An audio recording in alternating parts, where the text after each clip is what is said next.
एक घटना सुनाना चाहता हूं और जरूर उससे हमें ध्यान में आए कि स्टेटस को के कारण होता क्या है। ये करीब 40-50 साल पुरानी घटना का किस्सा है। मैंने कभी किसी से सुना था, इसलिए उसकी तारीख वारीख में इधर उधर हो सकता है, लेकिन जो मैंने सुना था, जो मेरी स्मृति में है, वो मैं बता रहा हूं। 60 के दशक में तमिलनाडु में राज्य के कर्मचारियों के तनख्वाह बढ़ाने के लिए कमीशन बैठा था और राज्य के कर्मचारियों का वेतन बढ़े, इसके लिए उस कमीशन का काम था। उस कमेटी के चेयरमैन के पास एक लिफाफा आया, टॉप सीक्रेट लिखा हुआ था। उन्होंने देखा तो उसके अंदर एक अर्जी थी और उसने लिखा था कि मैं बहुत साल से सिस्टम में काम कर रहा हूं, ईमानदारी से काम कर रहा हूं, लेकिन मेरी तनख्वाह बढ़ नहीं रही है, मेरी तनख्वाह बढ़ाई जाए। ये उसने चिट्ठी लिखी थी। तो चेयरमैन ने, जिसने चिट्ठी लिखी, उसको लिखा, भाई तुम हो कौन, क्या है पद, क्या है वगैरह। तो उसने फिर जवाब लिखा दूसरा कि मैं सरकार में जो मुख्य सचिव का कार्यालय है वहां सीसीए के पद पर बैठा हूं, मेरे पास सीसीए के पद पर मैं काम कर रहा हूं। तो इनको कहा, भाई ये सीसीए क्या होता है, कुछ पता तो है नहीं, ये सीसीए कौन होता है। तो उन्होंने दोबारा चिट्ठी लिखी, भाई हमारे तो पूरे उसमें सीसीए शब्द हमने कहीं देखा नहीं, पढ़ा नहीं, ये है क्या, हमें बताओ। तो उसने कहा, साहब मैं बंधा हुआ हूं कि 1975 के बाद ही इसके विषय में मैं जिक्र कर सकता हूं, अभी नहीं कर सकता हूं। तो फिर चेयरमैन ने उनको लिखा कि फिर ऐसा करो भाई, 75 के बाद जो भी कमीशन बैठे वहां जाना, मेरा सर क्यों खा रहे हो। तो उसको लगा ये तो मामला बिगड़ गया। तो उसको लगा, तो कहना ठीक है साहब, मैं बता देता हूं मैं कौन हूं। तो उसने उनको चिट्ठी लिख के बताया कि साहब मैं जो हूं वो सीसीए के पद पर कई वर्षों से काम कर रहा हूं और मुख्य सचिव के कार्यभार। तो बोले सीसीए का मतलब होता है Churchill cigar assistant, Churchill cigar assistant, ये सीसीए का पद है जिस पर मैं काम करता हूं। तो है क्या, तो 1940 में जब चर्चिल ब्रिटेन के प्रधानमंत्री बने थे तो त्रिची सागर हमारे यहां से सिगार जाती थी उनके लिए, और इस सीसीए जो था उसका काम था वो सिगार उनको सही पहुंची कि नहीं पहुंची इसकी चिंता करना, और इसके लिए पद बनाया गया था। वो सिगार की सप्लाई होती थी। 1945 में वो चुनाव हार गए, लेकिन फिर भी वो पद बना रहा और सप्लाई भी जारी रही। देश आजाद हो गया। देश आजाद होने के बाद इसके बाद भी माननीय अध्यक्ष जी ये पद कंटिन्यू था। चर्चिल को सिगरेट पहुंचाने की जिम्मेवारी वाला एक पद मुख्य सचिव के कार्यालय में चल रहा था, और उसने अपने लिए कुछ तनख्वाह मिले, कुछ प्रमोशन मिले, इसके लिए उसने चिट्ठी लिखी थी। अब देखिए ऐसा स्टेटस को अगर हम बदलाव नहीं करेंगे, व्यवस्थाओं को देखेंगे नहीं, तो ये उससे बड़ा क्या उदाहरण हो सकता है। मैं जब मुख्यमंत्री बना तो एक रिपोर्ट आती थी कि आज कोई बलून नहीं आया और कोई पर्चे नहीं फेंके गए। ये सेकंड वर्ल्ड वॉर के समय शायद शुरू हुआ होगा, अभी भी वो चलता था। यानी ऐसी चीजें हमारी व्यवस्था में घुसी हुई हैं। हमें लगता है कि भाई हम रिबन काटेंगे, दिया जलाएंगे, फोटो निकल जाएगी, हमारा काम हो गया। देश ऐसे नहीं चलता है। हमने जिम्मेवारी के साथ देश में बदलाव के लिए हर प्रकार की कोशिश करनी चाहिए। गलतियां हो सकती है, लेकिन इरादा अगर नेक हो तो परिणाम अच्छे मिलते भी हैं। हो सकता है एक आध में हमें ना भी मिले। आप देखिए हमारे देश में एक समय था कि किसी को अपना सर्टिफाई कराना है तो कॉर्पोरेटर, काउंसिलर उसके घर के बाहर सुबह क्यों लग जाती थी, और जब तक वो थप्पा न मारे, और मजा है कि वो तो नहीं मारता था, एक लड़का बाहर बैठता था, वो सिक्का मार देता था और देते। अब चल रहा था। मैंने कहा इसकी क्या मतलब है, हम भरोसा करें देश के नागरिक पर। मैंने आकर के वो अटेस्ट करने वाली सारी प्रथा को खत्म कर दिया, देश के लोगों को लाभ हुआ। हमने बदलाव के लिए काम करना चाहिए, सुधारों के लिए काम करना चाहिए। अब हमारे यहाँ इंटरव्यू होते थे, मैं अभी भी हैरान हूं जी। एक व्यक्ति एक दरवाजे से अंदर आता है, 3 लोगों की पैनल बैठी है, उसका मुंह देखने, नाम भी पूरा पूछते नहीं, 30 सेकंड में निकल जाता है हजारों, और वो इंटरव्यू कॉल होता है और फिर ऑर्डर दिए जाता है। हमने कहा भाई क्या मतलब है, उसका जो एजुकेशन क्वालिफिकेशन है उसके सारे इकट्ठा करो, मेरिट के आधार पर कंप्यूटर को पूछो, वो जवाब दे देगा। ये तीसरे और चौथे श्रेणी के लोगों के लिए इंटरव्यू का क्या जमाल बना हुआ है। और लोग कहते थे भाई सिफारिश के बिना नौकरी नहीं मिलेगा, हमने खत्म कर दिया। मैं समझता हूं कि देश में हम चीजों को बदलने से, असफलता के डर से अटक के रहना, ये कभी भी किसी का भला नहीं करता है। हमने बदलाव करने चाहिए और बदलाव करने का प्रयास हम करते हैं। माननीय अध्यक्ष जी, हमारे यहाँ खेती, हमारे यहाँ किसानी एक प्रकार से हमारी संस्कृति की मुख्य धारा का हिस्सा रही है। एक प्रकार से हमारी संस्कृति के प्रवाह के साथ हमारी किसानी जुड़ी हुई है। हमारे ऋषियों ने, मुनियों ने इस पर बहुत कुछ लिखा हुआ है, ग्रंथ अवेलेबल है हमारे यहाँ कृषि के संबंध में, बहुत सारे उत्तम अनुभव भी हैं। और हमारे यहाँ राजा भी खेतों में हल चलाते थे। जनक राजा की बात तो हम जानते हैं, कृष्ण भगवान के भाई बलराम की बात हम जानते हैं। कोई भी बड़ा परिवार होगा, हमारे यहाँ किसानी और खेती, ये हमारे देश में सिर्फ कल्टीवेशन ऑफ क्रॉप नहीं, हमारे यहाँ एग्रीकल्चर एक प्रकार का समाज जीवन के कल्चर का हिस्सा रहा हुआ है। और उसी हिस्सों को लेकर के हम कर रहे हैं। और ये हमारी संस्कृति है, हमारे पर्व हो, त्योहार हो, हमारे गीत हो, सब चीजें फसल बोने के समय के साथ या फसल काटने के साथ जुड़ी हुई रहती है। ये हमारी यहाँ परंपरा रही है। हमारे जितने लोकगीत हैं वो भी किसानी से जुड़े हुए होते हैं, फसल से जुड़े। हमारे त्योहार भी उसी से जुड़े हुए रहते हैं। और इसलिए, और हमारे देश की विशेषता देखिए, हमारे यहाँ किसी को आशीर्वाद देते हैं, शुभकामना देते हैं तो उसके साथ धन धान्य शब्द उपयोग करते हैं। धन धान्य, धन और धान्य को हमारे यहाँ अलग नहीं करते हैं।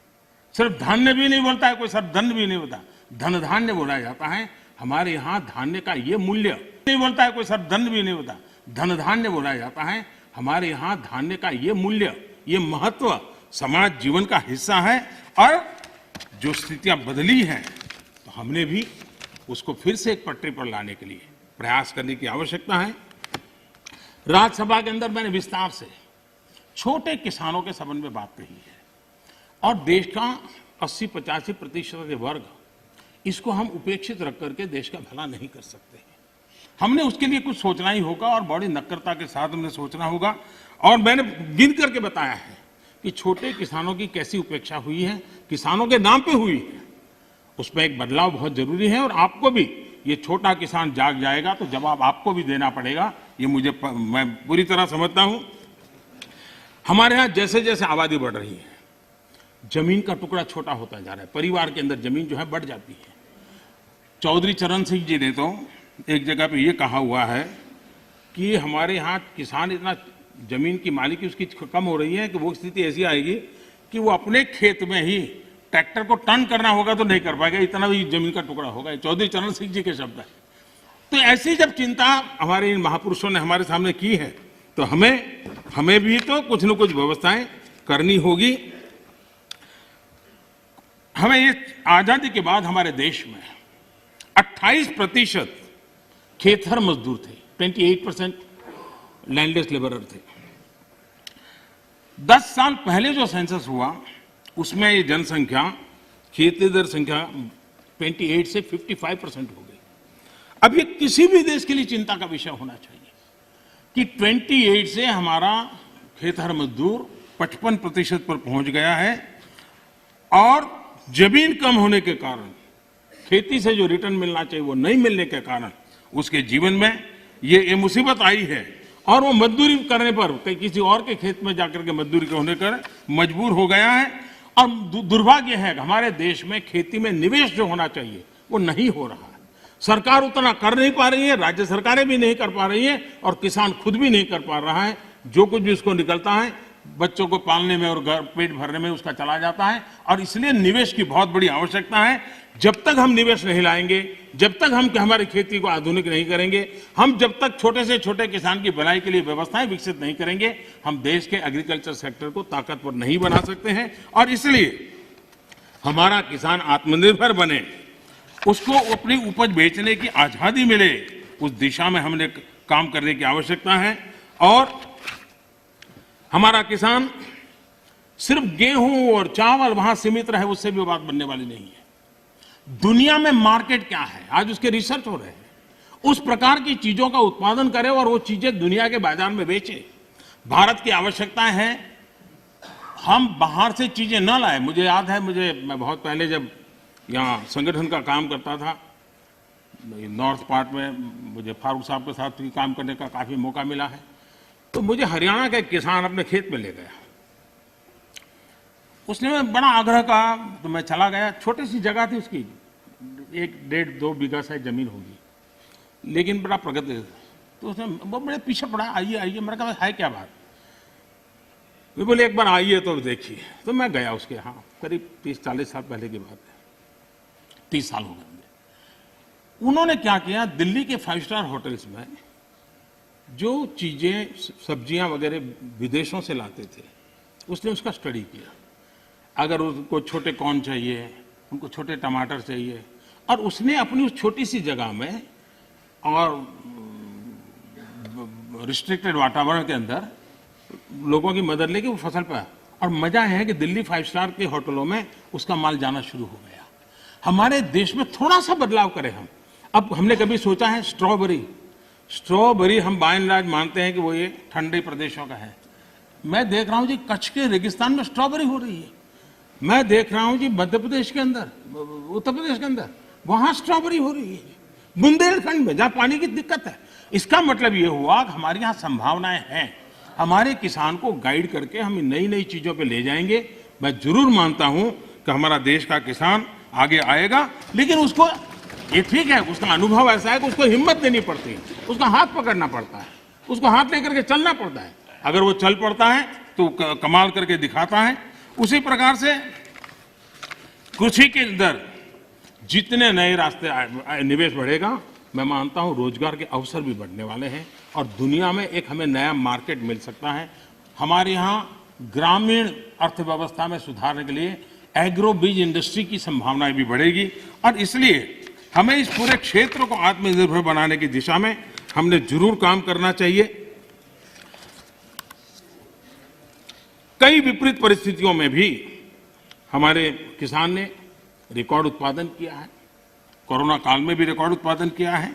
ये हम सब की जिम्मेदारी है कि हमारे किसान की जो परेशानियां हैं वो कम हो। उनके सामने जो चुनौतियां हैं वो चुनौतियां कम करने के लिए हम कुछ कदम उठाएं और इन कृषि सुधारों से हम उस दिशा में कुछ न कुछ करने का प्रयास कर रहे हैं। किसानों को एक बराबरी का प्लेटफॉर्म दे पाए, हम आधुनिक टेक्नोलॉजी दे पाए, उनके अंदर एक नया आत्मविश्वास भर पाए, उस दिशा में सकारात्मक सोच की बहुत आवश्यकता है। पुरानी सोच, पुराने मानदंड अब किसानी का भला कर पाते तो बहुत पहले कर पाते। सेकंड ग्रीन रिवॉल्यूशन की हम बातें कर ली, हम एक नए तौर तरीके लिए आगे बढ़ने की, और सबको चिंतन के लिए राजनीति का विषय नहीं होना चाहिए। ये देश की भलाई के लिए बहुत आवश्यक है। मिल बैठ करके उसको हमने सोचना चाहिए। सभी दल चाहे सत्ता में हो या विपक्ष में, ये हम सबका दायित्व है और हमें 21वीं सदी में 18वीं शताब्दी की सोच से हमारे एग्रीकल्चर सेक्टर को हम उसकी चुनौतियों को पूरा नहीं कर सकते हैं। उसी को हमने बदलना होगा। कोई नहीं चाहता है कि हमारा किसान गरीबी के चक्कर में फंसा रहे, उसको जिंदगी जीने का हक न मिले। मैं मानता हूं कि उसको आश्रित रहना न पड़े, उसको पराधीन न रहना पड़े, सरकारी टुकड़ों पर पलने के लिए मजबूर न होना पड़े। ये जिम्मेवारी भी हम सबकी है और उस जिम्मेवारी को निभाना, हमारे अन्नदाता समृद्ध हो, हमारा अन्नदाता कुछ न कुछ और ज्यादा देश के लिए कर सकें, उसके लिए अगर हम अवसर देंगे तो बहुत सारी। सरदार वल्लभ भाई पटेल एक बात कहते थे, वो कहते थे स्वतंत्रता प्राप्ति के बाद भी यदि परतंत्रता की दुर्गंध आती रहे तो स्वतंत्रता की सुगंध नहीं फैल सकती। जब तक हमारे छोटे किसान को नए अधिकार नहीं मिलते तब तक पूर्ण आजादी की उनकी बात अधूरी रहेगी और इसलिए बड़ा बदलाव कर करके हमको हमारे इन किसानों को एक लंबी यात्रा के लिए तैयार करना होगा और हम सबको मिलकर के करना होगा। गलत कुछ करने के इरादे से जब नहीं होना चाहिए, अच्छा करने के इरादे से होना चाहिए, किसी की भलाई करने के लिए होना चाहिए। हमारी सरकार ने छोटे किसानों के लिए हर कदम को आप देखेंगे तो छोटे किसानों को हमने बीज से लेकर के बाजार तक पिछले 6 वर्षों में अनेक ऐसे इंटरवेंशन किए हैं जो छोटे किसान की मदद कर सकते हैं, छोटा किसान का लाभ सकते हैं। अब जैसे डेयरी सेक्टर और कोऑपरेटिव सेक्टर सशक्त भी हैं और उसका एक मजबूत वैल्यू चेन भी बना है और सरकार की दखल कम से कम है, फिर भी वो अपने मजबूती पर आया है। हम धीरे धीरे फल फूल सब्जी की तरफ बल दे सकते हैं और उसके बाद धान्य की तरफ दे सकते हैं। हम बहुत ताकतवर बना सकते हैं। हमारे पास मॉडल है, सफल मॉडल है। उन सफल मॉडल का हमने प्रयोग करना चाहिए। हमने उनको वैकल्पिक बाजार देना चाहिए। दूसरा एक महत्वपूर्ण काम जो हमने किया है, 10,000 फार्मर्स प्रोड्यूसर ऑर्गेनाइजेशन, ये किसानों के लिए, छोटे किसानों के लिए एक बहुत बड़ी ताकत के रूप में उभरने वाले हैं। और जहां जहां महाराष्ट्र में विशेष प्रयोग हुआ है एफपीओ बनाने का, कई और राज्यों ने भी, केरल में भी कम्युनिस्ट पार्टी के लोग काफी मात्रा में एफपीओ बनाने काम में लगे हुए हैं। लेकिन इसके कारण किसान अपना बाजार ढूंढने के लिए एक सामूहिक शक्ति के रूप में उभरेगा। ये 10,000 एफपीओ बनने के बाद आप देखना कि गांव के अंदर किसान छोटे हैं, उसको बाजार की ताकत किसान डिक्टेट करेगा, वो बन जाएगी और किसान ताकतवर बनेगा, ये मेरा पूरा विश्वास है। इन एफपीओ के माध्यम से बैंक से पैसा भी मिल सकता है, वो छोटे छोटे भंडारण की व्यवस्था कर सकता है। अगर वो थोड़ी ताकत ज्यादा इकट्ठी करे तो छोटे छोटे कोल्ड स्टोरेज भी बना सकता है। और हमने 1 लाख करोड़ रुपया एग्रीकल्चर के इंफ्रास्ट्रक्चर के लिए भी तय किया है और उसको हम स्वयं सहायता जूथ, सेल्फ हेल्प ग्रुप, इन सेल्फ हेल्प ग्रुप में भी करीब 7 करोड़ बहनें जुटी। गांव की बहनें अल्टीमेटली वो किसान की ही बेटियां होती हैं, किसी न किसी खेती से जुड़े हुए परिवार की बेटियां होती हैं और वे भी आज नेटवर्क किसानों की भलाई में काम आ रहा है। वो एक इकोनॉमिक एक्टिविटी का सेंटर बनते जा रहे हैं और इनके द्वारा भी, मुझे याद है गुजरात में वलसाड जिले में आदिवासियों के पास जमीन भी काफी ऊपर नीचे है, अनइवन लैंड है और बहुत छोटी जमीन है। हमने एक बाड़ी प्रोजेक्ट किया था और अब्दुल कलाम जी एक दिन अपना जन्मदिन वहां मनाने के लिए आए थे। उन्होंने कहा मुझे कोई प्रोटोकॉल नहीं चाहिए, मैं इन किसानों के साथ रहना चाहता हूं। बड़ा सक्सेसफुल प्रयोग था। महिलाएं काफी काम करती थी आदिवासी बेल्ट के अंदर और मशरूम, काजू वो गोवा की बराबरी का काजू पैदा करने लग गए थे और उन्होंने मार्केट प्राप्त किया था। छोटे किसान थे, छोटी जगह थी, लेकिन प्रयत्न किया तो परिणाम मिला और अब्दुल कलाम जी ने इसके विषय में लिखा भी है। उन्होंने आकर के देखा था। तो मैं कहता हूं कि हमने नए प्रयासों की दिशा में जाना चाहिए। अब हम देखिए, दाल की हमारे यहाँ कठिनाई थी। मैंने 2014 में आके किसानों के सामने रिक्वेस्ट की, उन्होंने देश के अंदर दाल की कठिनाइयों से हमें मुक्त कर दिया और उनको बाजार भी मिल गया। और मैं देख रहा हूं कि आजकल ऑनलाइन ऑफलाइन इनाम के द्वारा भी गांव का किसान भी अपना माल बेच रहा है। हमने किसान रेल का एक प्रयोग किया इस कोरोना कालखंड का उपयोग करते हुए, और ये किसान रेल और किसान उड़ान, ये भी अपने आप में बड़े बाजारों तक छोटे किसानों पहुंचाने का एक बहुत बड़ा मदद मिली है। एक प्रकार से ये ट्रेन जो है चलता फिरता कोल्ड स्टोरेज है। और मैं सदन के सदस्यों से जरूर कहना चाहूंगा कि ये किसान रेल कहने को तो सामान ढोने वाली व्यवस्था है, लेकिन उसने दूर सुदूर गांव के छोटे किसान को किसी और राज्य के दूसरे बाजार के साथ जोड़ दिया। अब देखिए, नासिक से किसान मुजफ्फरनगर के व्यापारी से जुड़ा और क्या भेजा, उसकी ताकत बड़ी नहीं थी। 30 किलो अनार, 30 केजी अनार, ये उसने वहां से ये किसान रेल से भेजा और खर्चा कितना हुआ, 124 रुपीज। उसको बड़ा बाजार मिल गया। ये 30 किलो इतनी छोटी चीज है कि शायद कोई कुरियर वाला भी नहीं ले जाता, लेकिन ये व्यवस्था थी तो यहां का किसान वहां तक जाकर के अपना माल बेच पाया है। उसी प्रकार से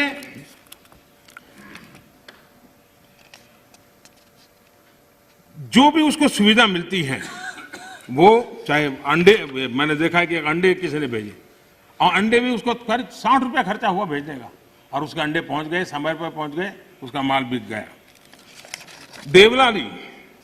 देवलाली का एक किसान 7 केजी उसकी कीवी, उसको उसने दानापुर भेजी।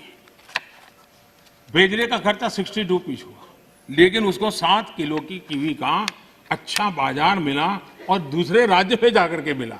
किसान रेल लगती छोटी बात है, लेकिन कितना बड़ा परिवर्तन कर सकती है, इसका हम नमूना देखते हैं। माननीय अध्यक्ष जी, चौधरी चरण सिंह जी ने एक किताब लिखी है, भारत की अर्थनीति।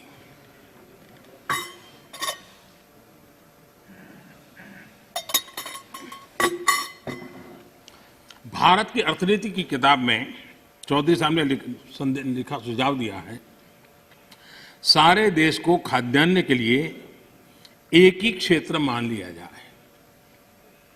दूसरे शब्दों में, देश के एक भाग से दूसरे भाग में लाने जाने के पर कोई प्रतिबंध न हो। ये चौधरी चरण सिंह जी की किताब का कोट है। कृषि सुधारों, किसान रेल, मंडियों को इलेक्ट्रॉनिक प्लेटफॉर्म, ई नाम, ये सारी चीजें हमारे देश के किसानों और से छोटे किसानों को एक बहुत बड़ा अवसर देने के प्रयास के भागरूप हो रहा है। माननीय अध्यक्ष जी, जो लोग इतनी बातें करते हैं, सरकार इतने सालों तक चलाई है, मैं नहीं मानता उनको किसानों की दिक्कत का पता नहीं था या उनको समझ नहीं थी। पता भी था, समझ भी थी, और उनको मैं उन्हीं की बात आज याद कराना चाहता हूं। ये मौजूद नहीं है, मैं जानता हूं, लेकिन देश के लिए समझना बहुत जरूरी है। मैं एक कोट पढ़ता हूं।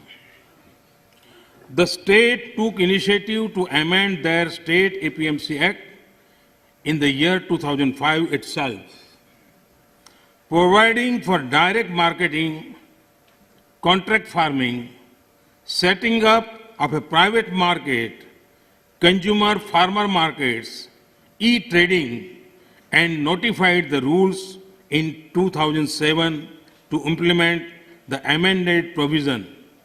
In fact, 24 private markets have already come up in the state. ये किसने कहा था? ये एपीएमसी एक्ट बदल दिया है, इस बात को कौन गर्व से कह रहा था? 24 ऐसे बाजार बन चुके हैं, इसका गौरव कौन कर रहा था? डॉक्टर मनमोहन सिंह जी की सरकार के कृषि मंत्री श्रीमान शरद पवार जी गर्व की बात कर रहे थे। ये उनका कोर्ट में कह रहा हूं। अब आज एकदम से उल्टी बात कर रहे हैं, और इसलिए शक होता है कि आखिरकार आप किसानों को भ्रमित करने के लिए रास्ता क्यों चुना है?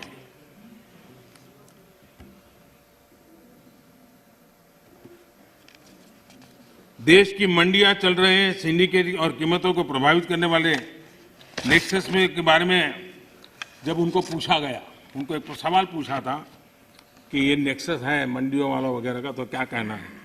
तो शरद पवार का एक दूसरा जवाब है, वो भी बड़ा इंटरेस्टिंग है। उन्होंने कहा था, किसानों के बचाव के लिए ही तो एपीएमसी रिफॉर्म को प्रमोट किया जा रहा है,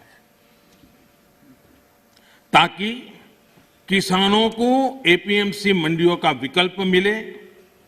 जब ज्यादा व्यापारी रजिस्टर होंगे, तब स्पर्धा बढ़ेगी और मंडी में सांठगांठ इससे खत्म होगी। ये बात उन्होंने कही है, और इसलिए मैं समझता हूं कि इन बातों को हमने समझना होगा।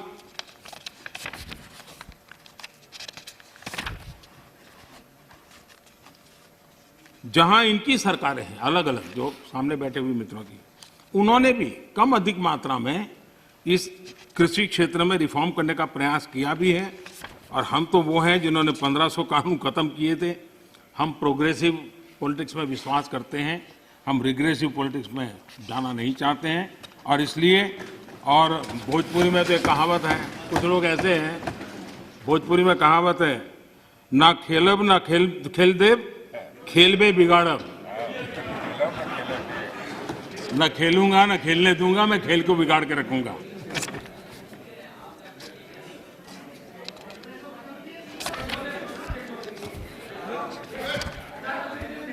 माननीय अध्यक्ष जी, देश का सामर्थ्य बढ़ाने में सभी का सामूहिक योगदान, कश्मीर से कन्याकुमारी तक, कच्छ से लेकर कामाख्या तक, जब हर भारतीय का पसीना लगता है तब जाकर के देश आगे बढ़ता है। मैं कांग्रेस के साथियों को याद दिलाना चाहता हूं कि देश के लिए पब्लिक सेक्टर जरूरी है तो प्राइवेट सेक्टर का भी भागीदारी उतनी ही आवश्यक है। सरकार ने मोबाइल मैन्युफैक्चरिंग को प्रोत्साहित किया, प्राइवेट पार्टियां आई, मैन्युफैक्चरर्स आए। आज गरीब से गरीब परिवार तक स्मार्टफोन पहुंच रहा है। टेलीकॉम में स्पर्धा को प्रोत्साहित किया गया तो मोबाइल पर बात करना करीब करीब जीरो हो गया और डेटा भी दुनिया में सबसे सस्ता आज हिंदुस्तान में है। यहां तक कि हमारी फार्मा इंडस्ट्री, हमारे वैक्सीन निर्माता, क्या ये सारे सरकारी हैं क्या? आज मानवता के काम अगर भारत आ रहा है तो हमारे इस प्राइवेट सेक्टर का भी बहुत बड़ा रोल है, प्राइवेट एंटरप्राइज का रोल है और हमें हमारे देश के नौजवानों पर भरोसा होना चाहिए। हमारे देश के नौजवानों पर भरोसा रखना चाहिए। इस प्रकार से कोसते रहेंगे, उनको नीचा दिखाते रहेंगे और हम किसी भी प्राइवेट एक्टिविटी को नकार देंगे। कोई जमाना होगा जब कुछ सरकार करेगी, उस जमाने में जरूर होगा, किया होगा। आज दुनिया बदल चुकी है, समाज की अपनी ताकत है, देश के अंदर ताकत है। हर एक किसी को अवसर मिलना चाहिए और उनको इस प्रकार से बेईमान घोषित करना, उनके लिए गंदी भाषा का प्रयोग करना, ये कल्चर किसी जमाने में वोट पाने के लिए काम आया होगा, आज वो आने वाला नहीं है। कृपा करके हम, और मैंने लाल किले पर से बोला, वेल्थ क्रिएटर भी देश को जरूरी होते हैं, तभी तो वेल्थ बांटेंगे। गरीब तक वेल्थ बांटेंगे कहां से, रोजगार देंगे कैसे? और सब कुछ बाबू ही करेंगे। आईएएस बन गया मतलब वो फर्टिलाइजर का कारखाना भी चलाएगा, आईएएस हो गया तो वो केमिकल का कारखाना भी चलाएगा, आईएएस हो गया वो हवाई जहाज भी चलाएगा। ये कौन सी बड़ी ताकत बना के रख दी है हमने? बाबुओं के हाथ में देश दे करके हम क्या करने वाले हैं? हमारे बाबू भी तो देश के हैं, तो देश का नौजवान भी तो देश का है। हम हमारे देश के नौजवानों को जितना ज्यादा अवसर देंगे, मुझे लगता है उसको उतना ही लाभ होने वाला है। माननीय अध्यक्ष जी, जब तथ्यों के आधार पर बात टिकती नहीं है तो ऐसा होता है जो अभी देखा, आशंकाओं को हवा दी जाती है, ये हो जाएगा वो हो जाएगा, और माहौल ये आंदोलनजीवी पैदा करते हैं। माननीय अध्यक्ष जी, किसान आंदोलन की पवित्रता, और मैं बहुत जिम्मेवारी के शब्द प्रयोग करता हूं, मैं किसान आंदोलन को पवित्र मानता हूं और भारत के लोकतंत्र में आंदोलन का महात्म्य है और रहने वाला है और जरूरी भी है। लेकिन जब आंदोलनजीवी पवित्र आंदोलन को अपने लाभ के लिए बर्बाद करने के लिए निकलते हैं तब क्या होता है? कोई मुझे बताए। 3 किसान कानून की बात हो और दंगाबाज लोग जो जेल में हैं, जो संप्रदायवादी लोग जो जेल में हैं, जो आतंकवादी लोग जेल में हैं, जो नक्सलवादी जेल में हैं, उनकी फोटो लेकर के उनकी मुक्ति की मांग करना, ये किसानों के आंदोलन को अपवित्र करने का प्रयास है कि नहीं? माननीय अध्यक्ष जी, इस देश में टोल प्लाजा सभी सरकारों ने स्वीकार की हुई व्यवस्था है। टोल प्लाजा इस देश में सभी सरकारों ने की हुई व्यवस्था है और उस टोल प्लाजा को तोड़ना, उस टोल प्लाजा को कब्जा करना, उस टोल प्लाजा को न चलने देना, ये जो तरीके चले हैं, वो तरीके क्या पवित्र आंदोलन को कलंकित करने का प्रयास है कि नहीं?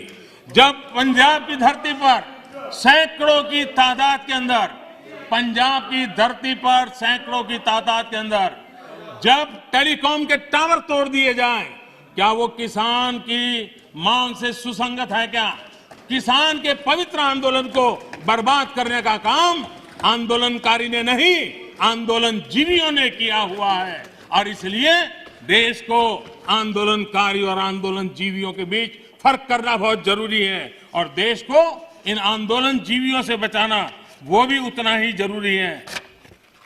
अफवाहें फैलाना, झूठ फैलाना, गुमराह करना और देश को दबोच करके रख देना, देश बहुत बड़ा है, देश के सामान्य मानवी की आशा आकांक्षाएं बहुत है और उनको लेकर के हमने आगे बढ़ना है और उस दिशा में हम प्रयास कर रहे हैं। देश में एक बहुत बड़ा वर्ग है,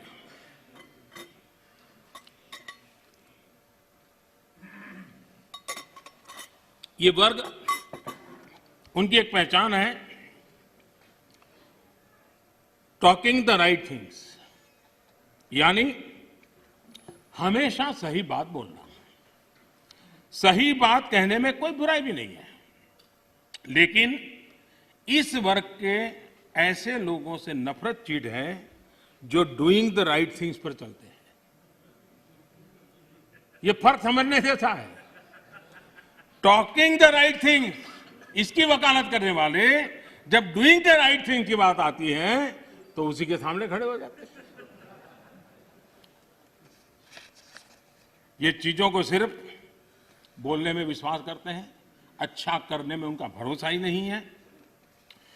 जो लोग इलेक्टोरल रिफॉर्म की बात करते हैं, वन नेशन वन इलेक्शन, उसकी जब बात आती है तो विरोध में खड़े हो जाते हैं। यही लोग जब जेंडर जस्टिस की बात आती है तो बढ़ चढ़ करके बोलते हैं, लेकिन अगर ट्रिपल तलाक खत्म करने की बात करते हैं तो विरोध में खड़े हो जाते हैं। ये एनवायरमेंट की बात करते हैं, लेकिन हाइड्रो पावर या न्यूक्लियर पावर, उसके सामने जाकर के झंडे लेकर के खड़े हो जाते, होना नहीं चाहिए, इसके लिए आंदोलन चलाते हैं। तमिलनाडु तो उसका भुक्तभोगी है। उसी प्रकार से जो दिल्ली में पॉल्यूशन को लेकर के कोर्ट में जाकर के रीट करते हैं, अपील करते हैं, पीआई करते हैं, दिल्ली के लोग, वही लोग पराली जलाने वालों के समर्थन में जाके खड़े हो जाते। तब समझ नहीं आता है कि किस प्रकार से इस देश को गुमराह करने का इन लोगों का प्रयास है, और उसको देश ने समझने की जरूरत है। मैं देख रहा हूं कि 6 साल में विपक्ष के मुद्दे कितने बदल गए हैं जी। हम भी कभी विपक्ष में थे, लेकिन हम जब भी विपक्ष में थे तो आपने देखा होगा देश के विकास के मुद्दों को लेकर के, भ्रष्टाचार के मुद्दों को लेकर के हम शासन में बैठे हुए लोगों को घेरते थे, हम आवाज उठाते थे, हम प्रयास करते थे। मैं हैरान हूं, आजकल विकास के मुद्दे की चर्चा ही नहीं करते। मैं इंतजार करता हूं कि ऐसे मुद्दे उठाए ताकि हमको कुछ कहने का मौका मिले कि भाई हम क्या कर रहे हैं, लेकिन वो हमारे मौका ही नहीं, क्योंकि उनके पास इन मुद्दों पर बोलने के लिए कुछ रहा नहीं है। और इसलिए न वो कितनी सड़कें बनी पूछते हैं, न कितने पुल बने पूछते हैं, न बॉर्डर मैनेजमेंट में क्या हुआ है, कितनी पटरियां बिछी, इन सारे विषयों पर उनको चर्चा करने में इंटरेस्ट नहीं है। माननीय अध्यक्ष जी, 21वीं सदी में इंफ्रास्ट्रक्चर का बहुत बड़ा महत्व है, और भारत को आगे जाना है तो इंफ्रास्ट्रक्चर पर बल देने की बहुत जरूरत है। और आत्मनिर्भर भारत के रोड मैप के लिए इंफ्रास्ट्रक्चर पर बल देना इस समय की मांग है, और हम सबको इसको स्वीकार करना होगा।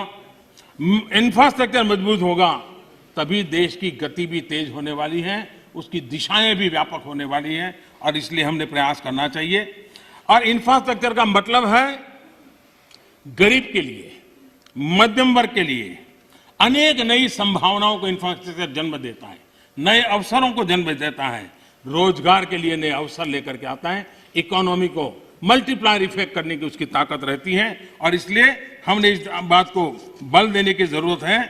इंफ्रास्ट्रक्चर का मतलब वोट बैंक के अवसर नहीं होता है, कागज पे घोषित कर देना कि ये रोड बनेगा, एक चुनाव जीत लो, दूसरी बार वहां जाके सफेद पट्टी कर लो, दूसरा चुनाव जीत लो, तीसरी बार जाकर वहां थोड़ी मिट्टी डाल दो। तो ये इस काम के लिए नहीं है, ये सचमुच में जीवन बदलने के लिए और सब व्यवस्थाओं को बदलने के लिए इंफ्रास्ट्रक्चर को हमने बल देने की आवश्यकता है। 110 लाख करोड़ रुपए की योजना के साथ हमने बजट में अभूतपूर्व खर्च के साथ आगे बढ़ने की दिशा में हम चल रहे हैं।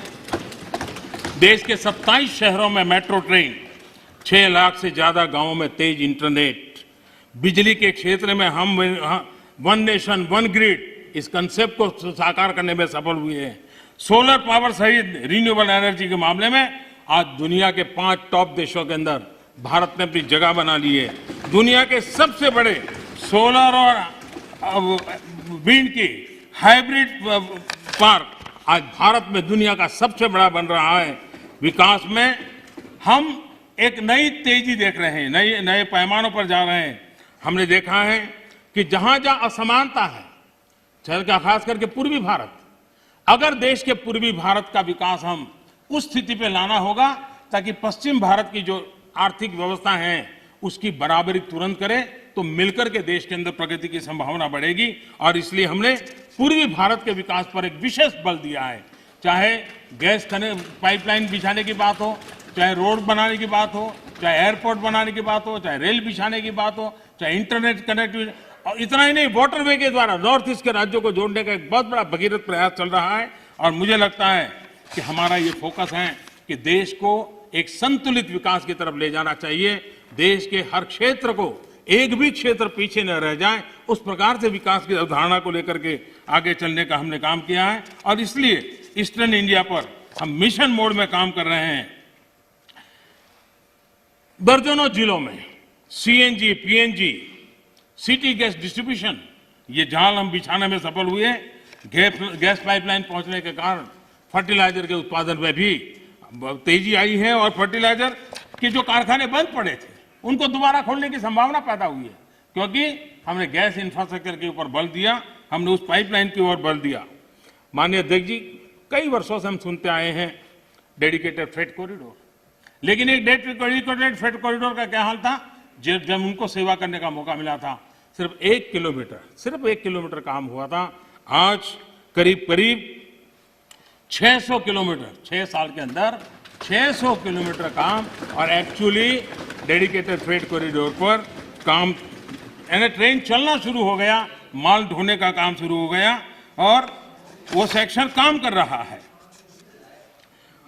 यूपीए के समय बॉर्डर इंफ्रास्ट्रक्चर, किसी भी देश की रक्षा के लिए बॉर्डर इंफ्रास्ट्रक्चर बहुत महत्व रखता है, लेकिन उसके प्रति इतनी उदासीनता की गई, इतनी लापरवाहियां की गई है।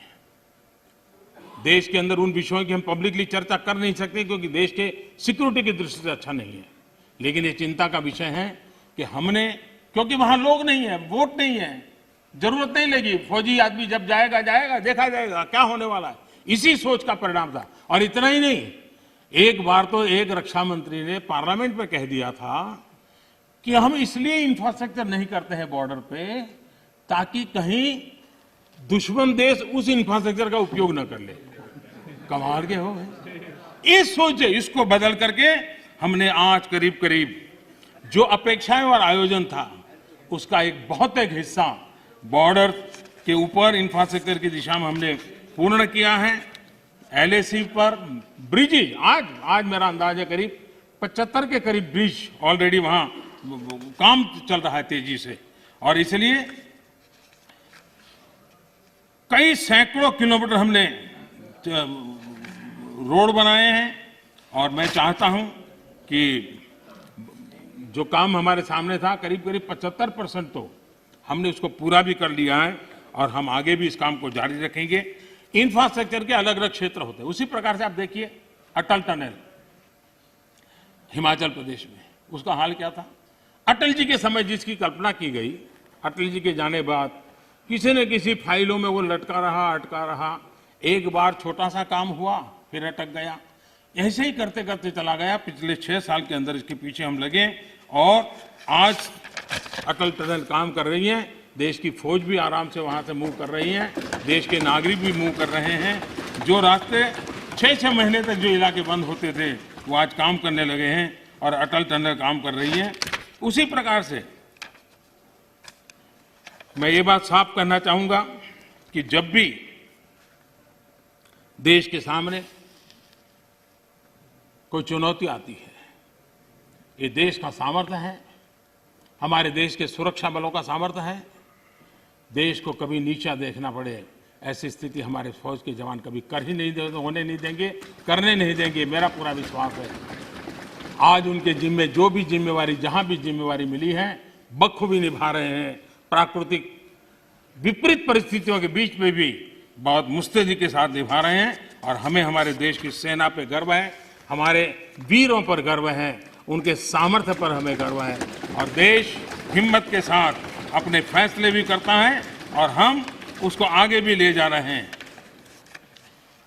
मैंने कभी एक गजल सुना था, ज़्यादा तो मुझे इसमें रुचि नहीं है, मुझे ज़्यादा आता भी नहीं है, लेकिन उसमें लिखा था, मैं जिसे ओढ़ता बिछाता हूँ, मैं जिसे ओढ़ता बिछाता हूँ, वो गजल आपको सुनाता हूँ। मुझे लगता है ये जो साथी चले गए, वो जिन चीज़ों के अंदर जीते हैं, पलते हैं, वो वही सुनाते रहते हैं जो उनके कालखंड में उन्होंने देखा है, जो उनके कालखंड में उन्होंने किया है, उसी को वो कहते रहते हैं। और इसलिए मैं समझता हूँ कि हमें अब चलना ही होगा, हमें बड़ी हिम्मत के साथ आगे बढ़ना ही होगा। और मैंने कहा, पोस्ट कोरोना एक नया वर्ल्ड ऑर्डर जब हमारे सामने आ रहा है, तो भारत ने कुछ नहीं बदलेगा कि मानसिकता छोड़ देनी होगी। ये तो चलता है, चलता रहेगा, मानसिकता छोड़ देनी पड़ेगी। 130 करोड़ देशवासियों का सामर्थ्य लेकर चल। प्रॉब्लम होंगे, अगर मिलियंस ऑफ प्रॉब्लम है तो बिलियंस ऑफ सॉल्यूशन भी है। ये देश ताकतवर है और इसलिए हमने हमारी संवैधानिक व्यवस्थाओं पर विश्वास रखते हुए हमने आगे बढ़ना होगा।